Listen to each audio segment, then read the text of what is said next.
તો રાજ્યમાં ગેરકાયદેસર ખનીજ ખનન કરનારા તત્વો સામે પોલીસે લાલ આંખ કરી છે।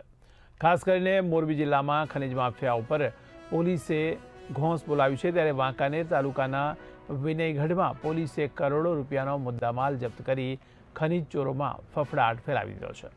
વાંકાનેર તાલુકાના વિનયગઢ ગામની ઝુમરી સીમ વિસ્તારમાં ગેરકાયદેસર ખનન ચાલતું હોવાની બાતમી મળતા જ પોલીસ હરકતમાં આવી હતી, ત્યારે રાજકોટ રેન્જ આઈજી નિર્લિપ્ત રાય અને મોરબી એસપી મુકેશ પટેલના કડક આદેશ બાદ વાંકાનેર તાલુકાના પોલીસ મથકના પીઆઈ બીબી પટેલે ખાણ ખનીજ વિભાગ સાથે મળીને સંયુક્ત દરોડો પાડ્યો હતો।